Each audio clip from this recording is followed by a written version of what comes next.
मायावती के जीवन के टर्निंग पॉइंट, अकेले दम पर बसपा की सरकार, गठबंधन पॉलिटिक्स, गेस्ट हाउस कांड और 1989 में बिजनौर में पहली बार पहुंची संसद, कई दिग्गजों के सामने बुलंद मायावती, राजनीति के लिए छोड़ दिया घर, राजनारायण के खिलाफ तेवर ने बदल दी जिंदगी, काशीराम ने मायावती को बहुजन आंदोलन से जोड़ा, 1984 से चुनाव हार कर भी जीतना सीखी, यूपी की पहली दलित महिला मुख्यमंत्री बनी, अकेले दम पर बसपा को स्वर्णिम काल में पहुंचाया। चलिए दोस्तों, इन सारी खबरों को बड़े विस्तार से जानते हैं और आप लोगों से उम्मीद करता हूं कि चैनल को सब्सक्राइब करें, बेल आइकन दबाएं ताकि मेरे आने वाली अच्छी वीडियो का लिंक डायरेक्ट सबसे पहले आपके पास आए। चलिए अब आगे बढ़ते हैं। बहुजन समाज पार्टी सुप्रीमो मायावती ने अपनी राजनीतिक विरासत भतीजे आकाश आनंद को सौंप दी है। भले ही आज आकाश आनंद के सामने बसपा को दोबारा खड़ा करने की बड़ी चुनौती है, लेकिन इस पार्टी का संघर्ष एक लंबा इतिहास है। वे वही पार्टी है जिसने देश में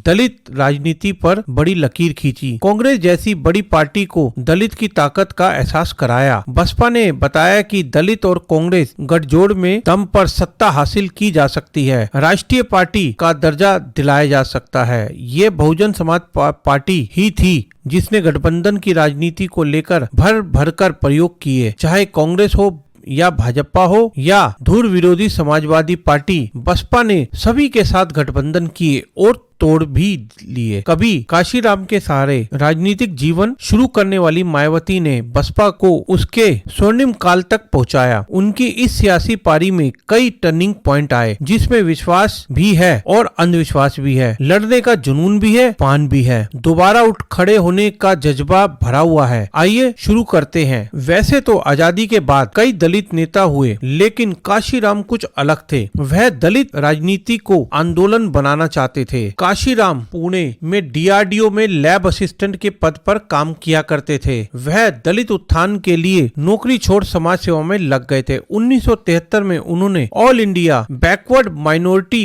कम्युनिटी एम्प्लॉइज फेडरेशन यानी कि बामसेफ का गठन किया। इस संगठन के माध्यम से काशीराम दलितों के सत्ता पर काबिज होने की प्रेरणा देते। वह कहते थे, जब तक दलितों के दिमाग में दूसरी पार्टियों पर कब्जा होगा, उनके घर हर वह पैदा होगा। उनका संगठन तेजी से बढ़ रहा था। वहीं दूसरी तरफ 15 जनवरी 1956 को दिल्ली के सुचेता कृपलानी अस्पताल में जन्मी मायावती 1975 में दिल्ली के कालिंदी कुंज कॉलेज से बीए की डिग्री हासिल कर चुकी थी। उन्होंने मेरठ यूनिवर्सिटी से बीएड किया, फिर दिल्ली यूनिवर्सिटी से एलएलबी की पढ़ाई पूरी की। मायावती टीचिंग के साथ यूपीएससी की तैयारी भी कर रही थी। इसी बीच 1977 में दिल्ली के कॉन्स्टिट्यूशनल क्लब में एक सम्मेलन हुआ, जिसमें मायावती को बोलने का मौका मिला। यहाँ तत्कालीन स्वास्थ्य मंत्री राजनारायण भी आए थे। वह दलितों को हरिजन कहकर संबोधित किया करते थे। जब मायावती बोलने पहुंची तो उन्हें राजनारायण के लिए कहा गया कि वह हमें हरिजन कहकर अपमानित कर रहे थे। सम्मेलन में मायावती अपने भाषण से अलग पहचान बना चुकी थी। इसकी खबर काशीराम तक पहुंची तो वह खुद मायावती के घर पहुंचे, जहाँ काशीराम ने मायावती के पिता प्रभु दयाल को बताया कि बामसेफ के वे अध्यक्ष हैं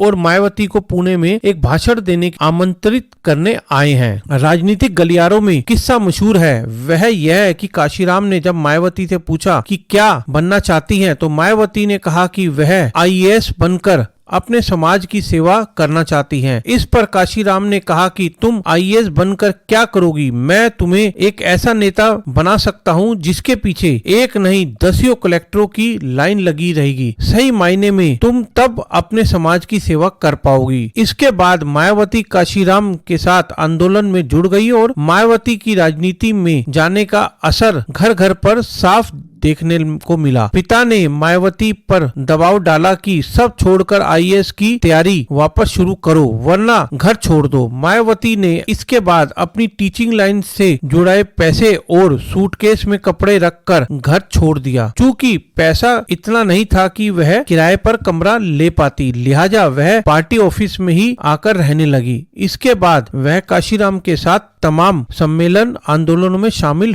होने लगी।